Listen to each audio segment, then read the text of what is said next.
Thank you for joining our QPS TalkTime on safeguarding older persons.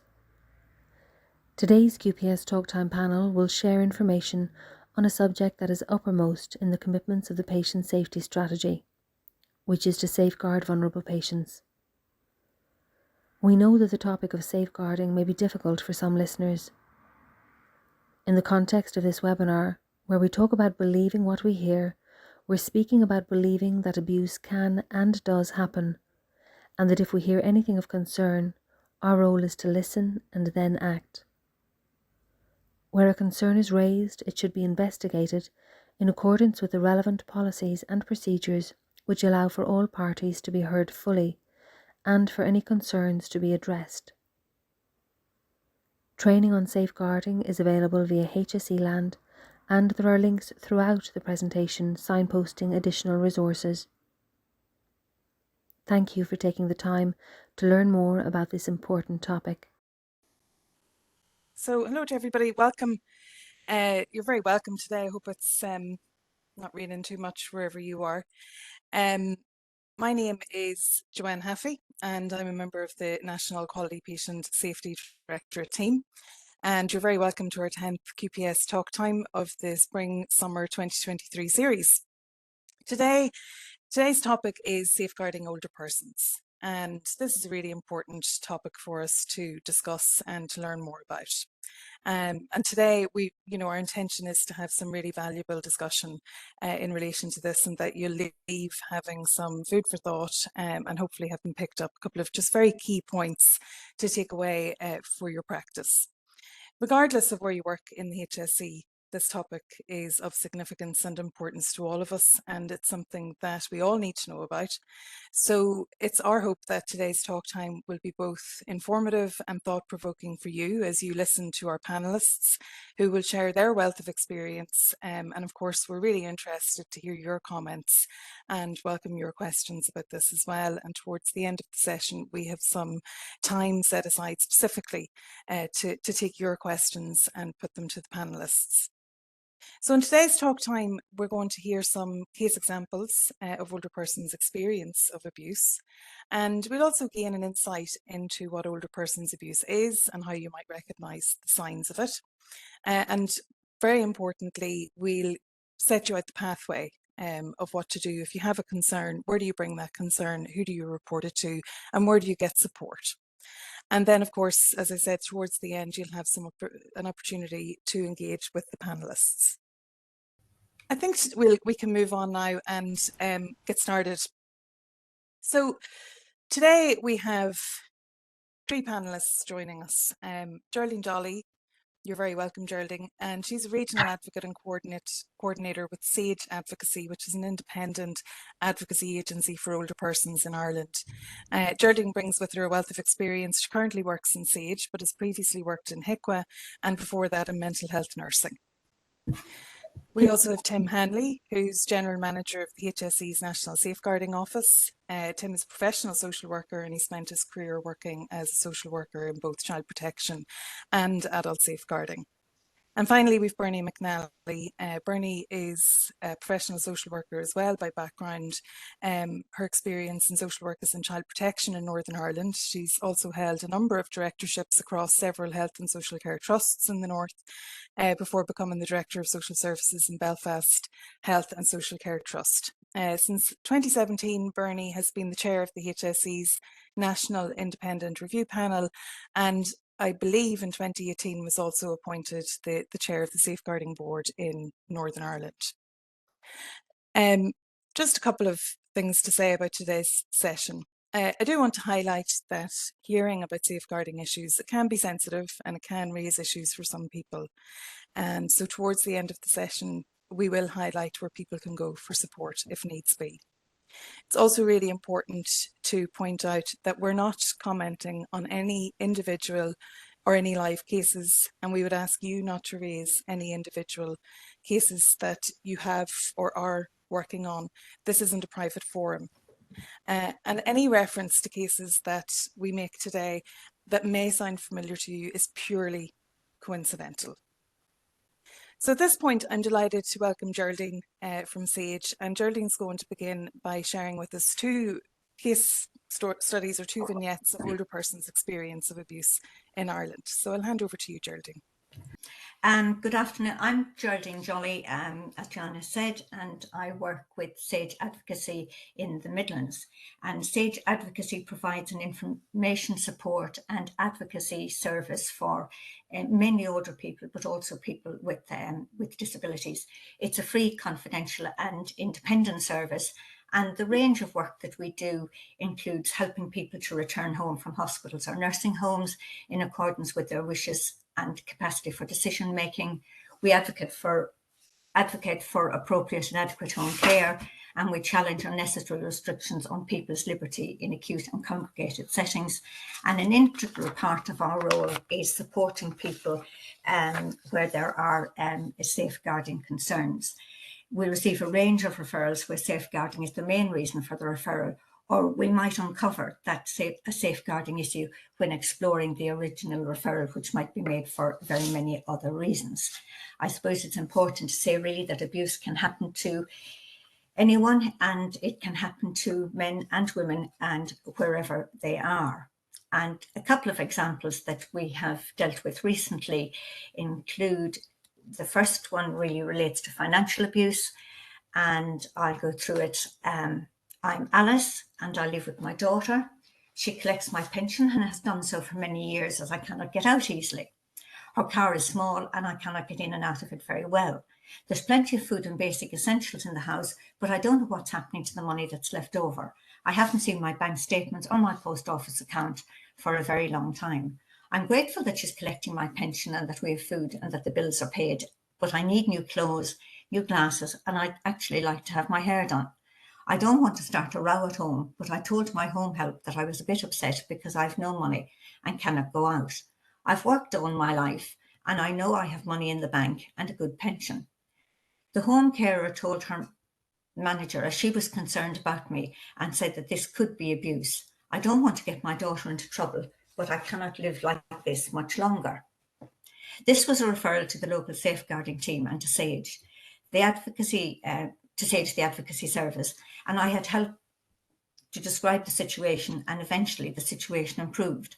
Only that my home help listened to me, I might not have been able to deal with this. There are a number of situations that we have that are similar to this, and these include family members continuing to collect pensions for people in nursing homes and not paying the contribution that's due as part of the nursing home support scheme arrangement. This often creates a debt situation for many residents that they don't know about, and often takes considerable time to resolve, and it causes huge distress, obviously, to people who would never have allowed such a situation to develop and might never have been in debt in their lives. So that's one example. The second case study relates to John, and John is aged 79. I returned from abroad last year to live near family. I had a fall and broke my wrist and was admitted to hospital. The doctor said I was confused and there were queries around how I would care for myself and be safe at home as I lived alone. Doctors asked me questions every day on the ward, but I found it difficult to hear them, and they decided that I did not have something called capacity, and I had to stay on the ward for several months.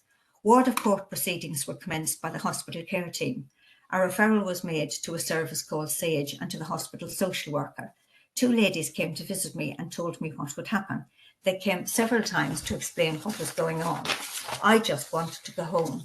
The ward was noisy and I could never leave it, even though I was able to walk and would have liked to have got some fresh air every day. I kept telling them I would like to go home. My family, when they visited, kept reminding me that I was confused before the fall, and also said that I would not be safe if I went home. There were lots of visits by doctors every day, but most of the time I didn't hear the questions they were asking, and I think they thought I was stupid. The social worker and advocate didn't seem to think I was as bad as the doctors said, but I could hear what they said as they sat near me. The advocate and social worker were concerned that this finding of lack of capacity did not appear to reflect their findings. It was established that because I was quite deaf and I didn't hear all the questions that were being presented to me, and also the ward was extremely noisy. When the hearing issue was addressed, John's capacity and orientation and recollection of events and his capacity to make decisions improved considerably. but there remained concerns about his safety, even with the provision of the most comprehensive care package available. And these concerns related to family members' views being given priority over his, a family member obstructing or not assisting him in a meaningful way, because we discovered the hearing aid batteries weren't being renewed. The client had substantial assets. He owned his own home and had significant money in the bank and could pay for home care. And there was an element of taking control of his assets and possibly people enriching themselves as a result of that, and family unwilling to support him and coordinate the 24-hour care package that he could afford to have. He has now moved to a nursing home, and active plans are underway to help him return home with 24-hour care, which, as I say, he can afford for several years. So I suppose really our motto really in SAGE is nothing about you without you, and the above case studies illustrate this very well. People have a right to have their voices heard, and increasing frailty means there is a need to ensure that their rights and freedoms are protected. And we hope that support and advocacy ensures that the will and preference of a person will be heard and acted on. But they're just a couple of examples really of the situations really that we can confront. Thanks very much, Geraldine, and thanks for the case studies and the vignettes. I think it's really helpful just to see things from the person's point of view, and at the outset of today's session as well, because it frames the discussion that we're going to have. Tim, I'm going to hand over to you now, and Tim's going to, I suppose, quickly take us through a presentation on safeguarding and just highlight some key points for us. Yeah, good afternoon, everybody. And can I first of all thank the QPS Directorate for inviting me and staging this really important and timely event. Geraldine put the person at the centre. That's really, really important. We're here to serve, and we're also here to listen and advance the rights and interests of the person. You'll see that I'm wearing purple today, and I've got a purple ribbon on. On Thursday of this week is World Elder Abuse Awareness Week, World Elder Abuse Awareness Day. So it's a really significant day. I will be putting up some resources and some where you can get information about our conference this Thursday and some of our Twitter feed later on. As Joanne said, I'm just going to very briefly cover some background context. I think because the real meat of this, or the real importance of this, is actually the discussion. What is abuse is defined by our regulators, the Mental Health Commission and HICWA. It's a repeated act, singular act or omission which violates a person's human rights. It's really important, and causes harm or distress to that person. And the main area of abuse that can cause harm are physical, emotional, sexual neglect of the person, financial abuse. It's not an exhaustive list, and research is changing over time, looking at further areas of abuse. So just going to talk. So the World Health Organization has their own definition, quite similar, but it's also the focus on harm or distress to the older person. So those are the two kind of national and international definitions of abuse that health and social care professionals utilise. And we would have in safeguarding met the regulators use. So some key principles in how we approach high-level principles. First of all, everyone has a human right to live a life, quality life, free from abuse. Our own health service executive for our health service and our HSE funded agencies expect zero tolerance of concerns of abuse. What that means is that every concern should be looked at and screened. So every single concern should be taken seriously. The next thing is that the will and preference of the adult involved. We now talk about doing safeguarding with the person. You know, there's a view that in the past maybe we were very much doing safeguarding to the person.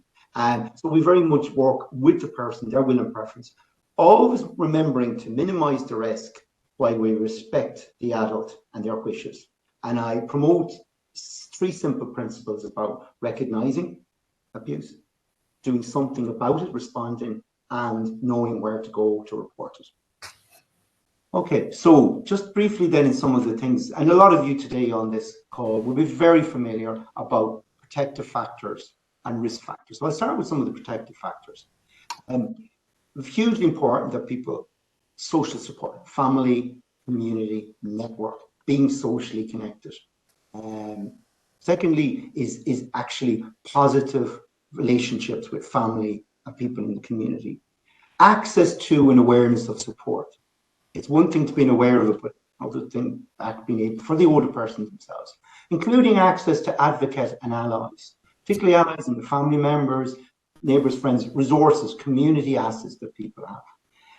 If we then think about nursing homes, hospitals, residential centres, we talk about having an effective organisational safety culture, where you started off today by talking what is safeguarding. You do see safeguarding in your role and seeing safeguarding in everything we do, not waiting for something to go wrong, but actually seeing it as important in all our work, in all our human relationships with service users, all our professional relationships, and in our practices. I suppose the other critical bit, we're learning more and more about this, is that safeguarding must be informed by human rights informed models of care. We've come out of quite institutionalized types of care in the past, and now we're really progressing to seeing the person at centre in terms of the models of care. So those are some of them. There's many more, but I just wanted to highlight some. In terms of some of the risk factors, and it's kind of like the opposite of these. So some of the, as people age and become frailer, their functional dependency changes. So issues like frailty, disability, poor physical health can impact on the person's ability to seek help, get help, or communicate when they have an issue. So cognitive impairment and being aware of a person's mental health status. The other critical factor actually is things like poverty and socioeconomic status. So as people have access to community resources, or have access to services and access to where to get things in their community, as people age, become frailer and poorer. The other factor is place of residence. If people live in their own homes and age in place and age in their own, they're less likely to be at risk of harm or abuse. That's not to say that, places of care, be they hospitals, be they residential nursing homes, can and do really, really good work. However, there are increased risks when somebody moves out of their own home into a place such as a nursing home, which we need to be very mindful of.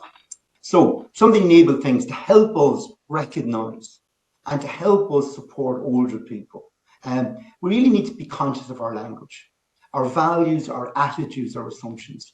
And I often think, if I think in the community, there's a huge attitude out there around entitlement. And what I mean by that is people think, I'm going to get the land anyway, I'm going to get the house anyway. Sure, she always gives me the money out of my pension. I'm entitled to it. Actually, you're not. It's the older person's rights to their property, their pensions, their entitlements. Another enabling factor is an openness and awareness that abuse can and does happen, and keeping our mind active and looking and recognizing things that mightn't be right, a sense that we have, or something we've observed, or something that we've been spoken to. The other really important thing is we think all the time, this takes a bit of time and a bit of effort, is we maximize people's community supports in terms of communication. The other thing is, for our organization, we constantly look at a safety culture where safeguarding is at the center. The other piece is that we don't punish staff when they bring things forward. We enable staff to speak up without fear. If they have an issue or concern that, oh, I'm letting a colleague down, or I'm reporting a manager, or I've seen something, we have to have a just culture that when people come forward, they're enabled to speak up. And that's the challenge piece. I suppose the last piece I would say, and this is more organizational again, is that we have to be confident about what we do. We need leaders that are authentic and really want to make change. And I suppose that we have good governance of how we deliver our services, wider than safeguarding. So prevention and awareness, empowerment, open to accepting the reality, seeing a safety culture, it's everybody's business. And we know that despite we've seen increased reports, we still see an underreporting by international standards. We should be seeing a prevalence rate of about 1 in 6 older persons each year experience abuse. So there's still a long way to go. We have improved. There's really good work being done. However, we have a long way to go, and we need to recognise that. And days like today are certainly part of that. So be informed. There's lots of resources. If you haven't done the HSE Land Learning Resource, have a look at it. There's the HICWA resources. There's also, we recently published a patient safety supplement with the national QPS. Get yourself informed. The other piece is, if you have a concern, talk to your line manager. Know who the person who you need to speak to in your organization. And finally, respect the older person's wishes. Relationships matter. They matter to us all. They matter to older people who want the abuse to stop, but may want the relationship to continue. So beware of what they want. I'll put up a final slide about making safeguarding personal. And this is a movement where putting the person at the centre of everything we do. And this is, I really like this because it really talks about safeguarding with the person. Help me understand what just happened.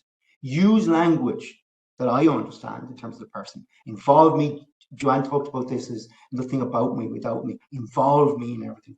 Help me if I want to maintain the relationship. And also, finally, be honest. Be honest about what you need to do as a professional. If you need to report it to the guards, if you need to report it to your safeguarding not, be open and honest to me. Okay, so thanks, Joanne. That's mine. There's my contact details. If people want to get in touch with our office, there's our Twitter page. Follow it at the moment. We're promoting a lot of material for World Elder Abuse Day. Sorry if I've overran, Joanne. That's okay, Tim. Thanks very much. That was a very informative, I suppose, quick whistle-stop tour of safeguarding. And Chris has kindly put up some really good, useful and informative resources for you in the chat box, and we would encourage you to go and check those out. You will find them very useful.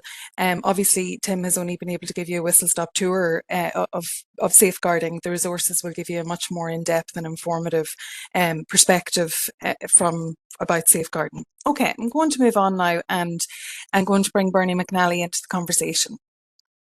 So Bernie, you're very welcome today, and thanks very much for joining us. Now, just to flag with you, you're on mute, so that's great. Good afternoon. So Bernie, you're currently chair of the National Independent Review Panel for the HSE, and you're also chair of the Safeguarding Board in Northern Ireland. Firstly, there'll be lots of people on the call today who probably haven't heard about the National Independent Review Panel. So to begin with, will you just give us a little bit of information about it and what it does? Okay, good afternoon, everyone. And well, I'm here in sunny Belfast, so I hope everybody is sunny where all you are. As Joanne said, my name is Bernie McNally, and I'm the chair of the National Independent Review Panel, which is was set up by the HSE to review cases where things have gone seriously wrong. Now, these would be individuals, usually older people, but people with disabilities who are known to the HSE, who are getting services from the HSE, but things have gone wrong. Serious safeguarding matters have arisen, or neglect of the person, or really serious issues have arisen. And put an emphasis on serious because the cases that we review in the National Independent Review Panel are the most serious ones, or ones that have been long and enduring. So there's a long history of neglect, for example, or a long history of abuse that hasn't been picked up by the services and has been allowed to go on for far too long. So the National Independent Review Panel was set up by the HSE, and I think primarily to help the HSE to create an environment where there is learning and a no blame culture.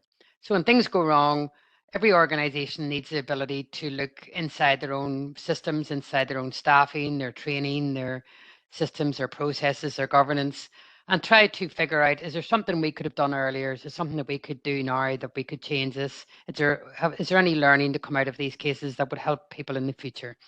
So it's all about openness and transparency. So HSE have set this up to say, we're happy to open ourselves up to independent scrutiny. Because as Joanne said, I'm from Northern Ireland. I'm the safeguarding chair for the board here in Northern Ireland. So it's about independence, somebody coming from outside the system, having a look at what went on and giving you some idea of what maybe things that we could do to make it better in the future. I think that the independent review panel, it acknowledges that bad people and bad things can happen. And there's no organisation in the world that doesn't have bad things happening. But I think the important thing I would say is when things do go wrong and bad people do get into your organisation, you really need to deal with it. The biggest problems have been right across the whole island of Ireland, across the UK and on other places across the world, is that people protect their organisations. So they try to cover it up or try to minimize it or try to reduce down the significance of it. And that really just adds to the problems going forward. So the National Independent Review Panel is a very good initiative set up by the HSE to say, we're going to be an open, transparent and learning organisation. We're going to look at when things go wrong. We're going to identify those problems and we're going to come up with recommendations to prevent it going forward in the future. So that's basically my role, both here in the north and mostly in the north here with children, but in the south with older people and people with disabilities. And Bernie, you know, you have a wealth of experience, as I pointed out at the start. You've worked across health trusts in the north for your career, really, in this whole area of safeguarding. Today, we're obviously focusing on older persons and Yes, of safeguarding. course. What are the key issues that you see that you'd really like the people who are joining us today to be more aware of? Yeah. Well, there's a couple of big things that always jump out at me, no matter many reviews I do, both here and in the South. And it's always about believing the victim. The problem for most people in safeguarding is that these things are often so horrible, so terrible. You know, whether it's what Tim's mentioning, you know, stealing the older person's money, leaving them in debt, leaving them without any assets, or whether it's a physical neglect. You know, I've come across people in their own home and in other institutions or that are totally emaciated, not been fed, not been washed, not been looked after. And I've also numerous hundreds of examples of older people who have been sexually assaulted. And people just don't believe that that happens, especially if you're not embedded in this safeguarding world, if you're not investigating safeguarding every day. If this is sort of a side issue, you might be someone who has a periphery role in someone's life. You might be an ancillary staff, you might be a admin staff, you might be a nursing staff, social work staff, but you may not be directly involved with the person's care. And people just don't believe it. They just think that this couldn't happen, didn't happen, shouldn't happen. And that's part of the problem. So when a victim either tells them verbally or by their actions or by their appearance or by their behaviors, quite often, and people just don't believe it. They look for other excuses to you know, other explanations. Oh, she's doting, or she doesn't know what she's talking about, or she makes that up all the time. She tells lies, or he tells lies. So people, you know, just don't believe it. The other thing is people sometimes don't want to believe it, so they are afraid. They realize that if they say something, or maybe that embroils them in something that they're not familiar with, or a bit afraid of safeguarding, so they turn a blind eye. So my big thing is that you need to believe. You need to really listen and believe, and then do something about it. And Okay. it's not your job. It's not the staff's job. You know, the 65 people or whatever on to investigate these matters. Their job is to raise the issue, and then someone else's job it is to investigate it and to bring that to a conclusion. So I think it's really important. And I think the other big thing is that people quite often they're afraid of safeguarding, so they feel as if they don't have 100% proof. They watch. It's not like the movies where you go to court and all this sort of stuff, and you need 100% proof. For safeguarding, you really just need a concern. So if there's a concern that you have, no matter how small that is, raise that concern with your manager, respond and support the person who's telling you about this. Because quite often for people who report abuse, and whether it's physical abuse, sexual or financial abuse, it's taken them a long time. Um, you know, earlier we heard from Geraldine about, you know, someone who took a long time before she raised the issue of her daughter checking, you know, collecting her pension or whatever, because they don't want to rock the boat and they're afraid. So when somebody does pick up the courage, really believe them, listen to them, and then support them through that. So I suppose Okay. those are the key issues that I'd like to raise today, Joanne. Great. And I'll move on to you, Geraldine, and just bring you in here. What are the main points that you think people should take away from the discussion today? Yeah, I suppose really very similar to Yep, what perfect. Bernie has just described. The potential for abuse. There's a potential for abuse in any situation where one or more people are dependent, and staff. We all need to be very aware that fear and being dependent on others and infirmity is a huge barrier to people coming forward and making a disclosure.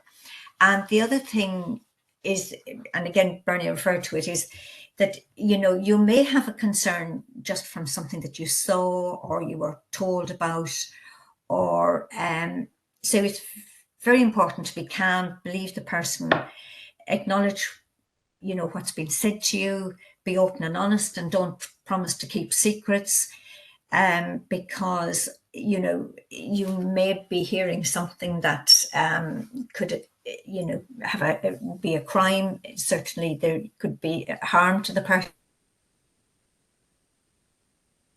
It's important really to know the policy of, and Tim referred to this, the policy of your organisation, who to talk to about safeguarding, be vigilant in your work, and take action before harm occurs. And concerns may prove to be unfounded, but should be explored. And it's very important that people are very vigilant and are recognise the possibility that an abuse situation might be, might be in the background. And also really for staff to keep their knowledge up to date. Times change,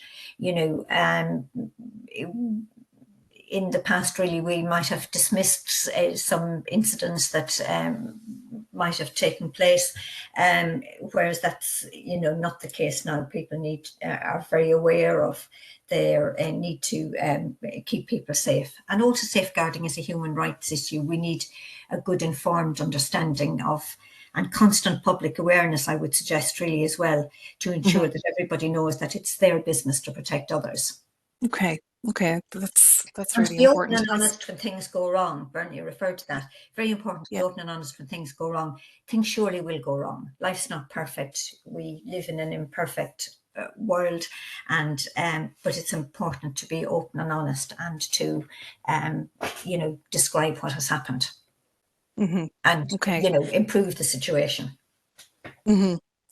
So Tim, I suppose what Geraldine and Bernie have been describing are, abuse does happen. The important thing is to believe, as a staff member, to do something about it, to know where to go with the information. So, can you give some succinct points to staff in terms of, if they're concerned, if they see something, where do they go? Okay. What do they do with that information? Very important, very relevant. Everybody can do the HSE Lands e-learning program, and that encompasses everybody, every health and social care worker, and it sets out the recognising and the indicators. If you're encompassed by the HSE's policy, be very clear who your designated officer or what your reporting line is. However, always raise the concern, and everyone has a line manager, and raise that. I think an important point is, outside of that, then you're talking about people and culture and safety culture, and promoting a culture which is open to possibility of abuse, that supports staff come forward, even if they might be scared of getting a colleague or person, and also recognising people in the community, older people might be scared of getting a son or a daughter or a neighbour into trouble if it was financial abuse or emotional abuse. So make yourself aware of, as I come back to the 3 R's, where you go in your organisation. Everyone has a line manager. If you're encompassed by the policy, read it, understand it, and if you have a designated officer, make sure you know who that person is and who is responsible for reporting. You may see something, you may observe something, an older person may disclose something to you, or something is said to you in confidence. And Geraldine really put an important point as well about honesty with older people. And we have to have that as a core value. And the HSE has 9 safeguarding teams around the country in each of our community healthcare organisations. They're available for advice, support and guidance to all. And if you're encompassed by the policy, they accept community referrals. And if you're from nursing home or residential care, encompassed by the policy, you can send, the designated officer sends in a preliminary screening. I won't go too much into that process. There is a link in the chat box that goes through that process. So people who are under the HSE policy should familiarise themselves about the reporting process, and there's a whole e-learning program there to know that. But all of us should be aware of who we go to. The important bit is not to stay silent and know secrets and be honest to older people. Those are critical kind of values. Brilliant. Okay, thanks, Tim. Geraldine, your work is really as an advocate with older people, and so I suppose the bread and butter of your daily practice is working with older people, speaking with them, supporting them. Do you have any tips to share with people around supporting people to share their experience? So if a staff has a suspicion or they have a concern, do you have any sort of tips to share with people about how they can support people to tell their story? I suppose it's really critical to be engaged with what people are saying, make people feel comfortable, it takes trust and courage, I suppose, really, and patience to have difficult conversations.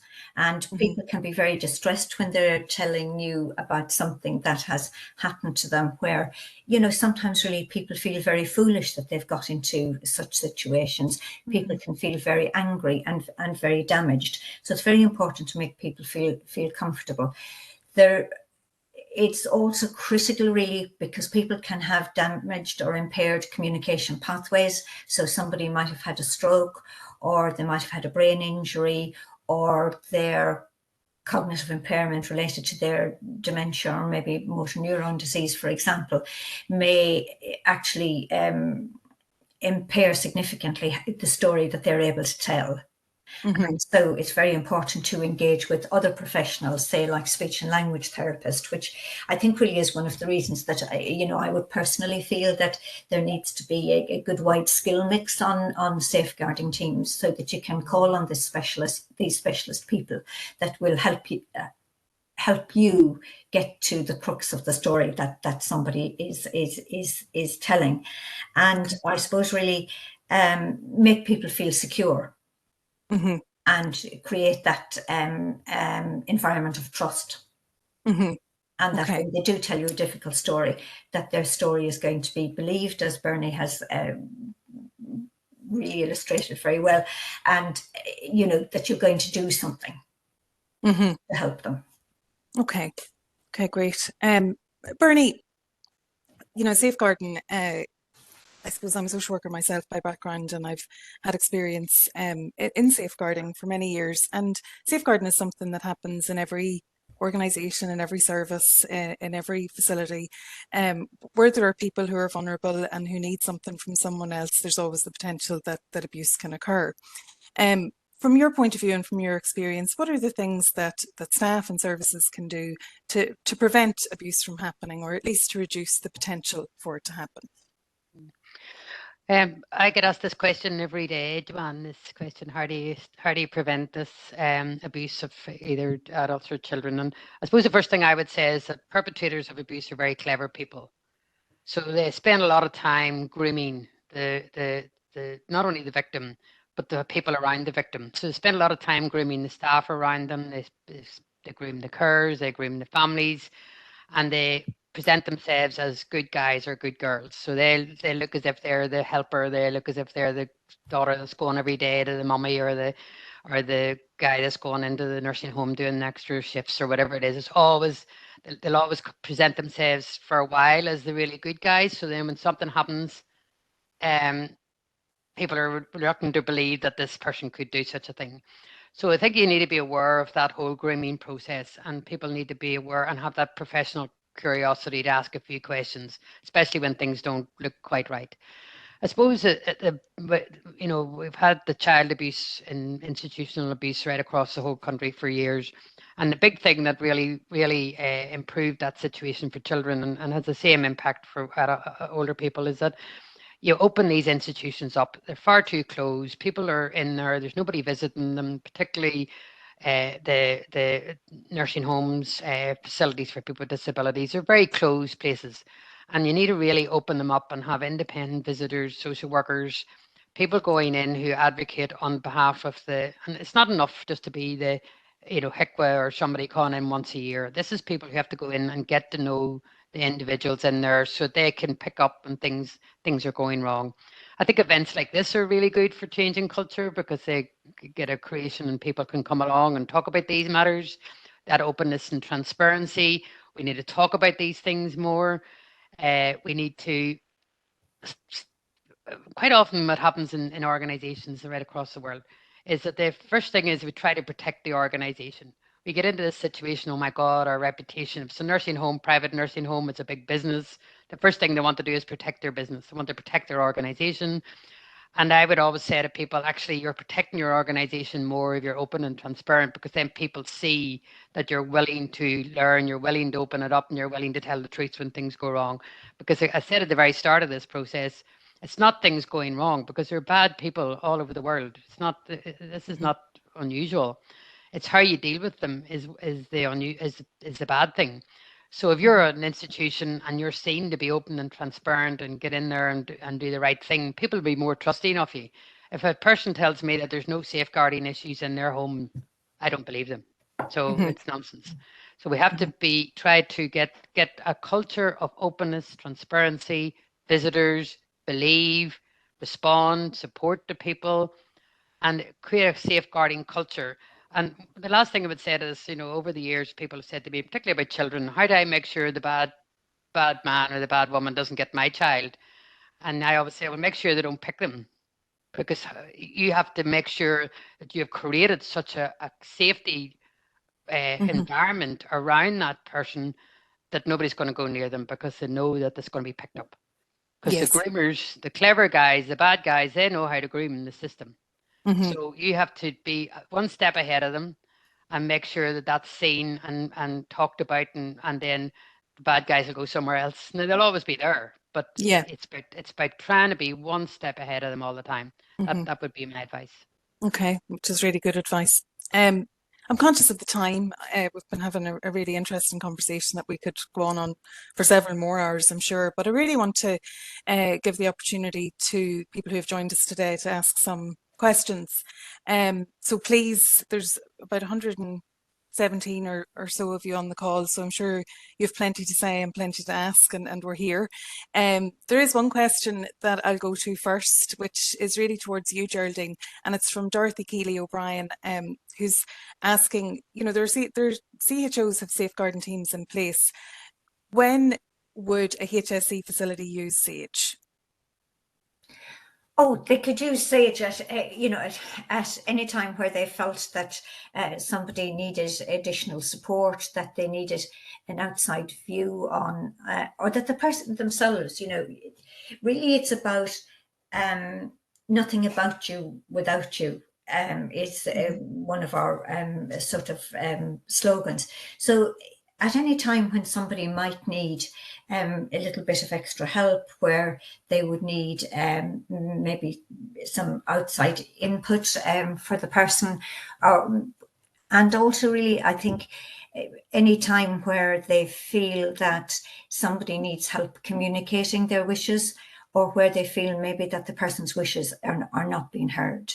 Because our view would be that all decisions that people are able to make decisions, or even if they're lacking capacity in making decisions, but that they would have particular views about how they would like their care to be managed, then certainly there is a role for advocacy.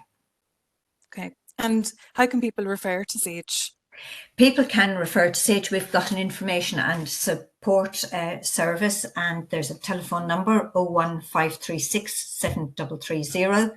Or you can email us at info@Sage Advocacy, or there is a website as well, www.sageadvocacy.ie. And people can obviously refer themselves. People can self-refer, certainly, and a lot of people do. They ask for help with managing their housing situations, maybe looking for additional home care packages, for example. A lot of people self-refer. Brilliant. And thanks to Chris, who's just put sageadvocacy.ie in the chat, and you'll find all of the information there that Geraldine's just referred to. I see a comment in from Teresa Cronin, who makes a really valid point, and she is addressing all of us and says, from working in public health nursing over 20 years, and research demonstrates that up to 23% of older persons develop some form of mental health issue, psychosis, paranoia, or there's lots of other mental health issues that present. It's vitally important that all staff that work with older people be extremely vigilant, knowledgeable and attuned to identify any safeguarding concern, in particular if there are some mental health deficits present. And that's key, because one of the biggest risk factors in safeguarding is the fact that people have a vulnerability. People have something that they need help with, therefore they're reliant on other people to support them, and that in and of itself just automatically creates a vulnerability, and as professionals we need to be really aware of that. Another question? Yes, Renita? I just might come in there. I'm just conscious of sort of our time and we're coming close to the end. There's one thing I think just to reiterate, and it popped up in the chat earlier on. There are contact details for the safeguarding teams there. And also there is a process flow. So people that might be wondering, what do you do if you become aware or you have a concern? I think one of the things in the preparation for this session is you don't need to have all of the answers straight away. One of the benefits of working as part of a team is being able to piece things together and have a conversation with colleagues if there is a concern, so that you know that it is a much broader conversation. And there is a process flow there.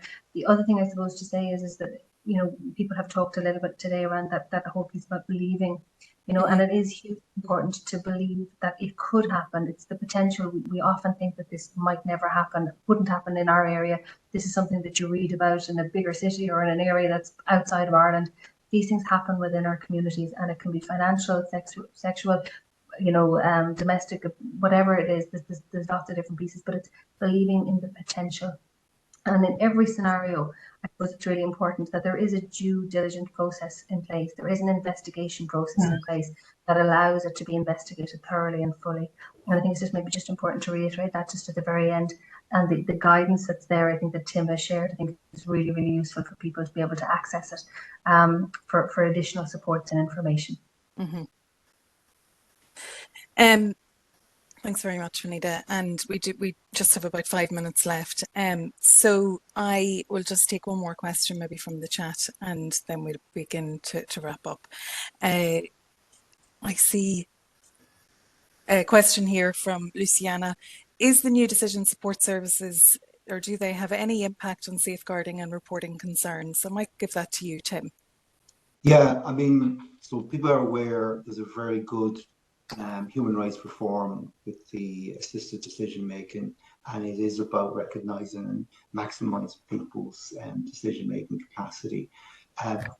We do know, and it's just been touched on there, that people who have cognitive or frailty and maybe mental health issues are particularly vulnerable to abuse by virtue of their living circumstances or their frailty situation or their cognitive capacity. So yeah, it is very relevant to our work, and particularly the cases that Bernie would have touched on, very serious cases where significant abuse.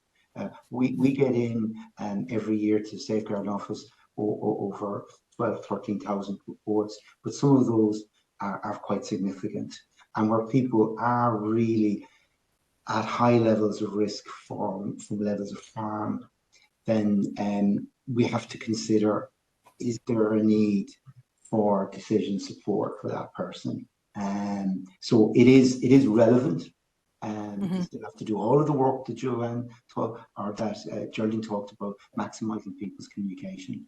However, it's I suppose the last in terms of taking away anybody, but the ADM very much is working with the person, maximising their, and that can be relevant in the area of abuse and neglect, because of the living circumstances of someone who may be experiencing harm and have an issue with decision-making capacity. So yes, they would encompass some of our cases, and we're looking forward to the new ADMA.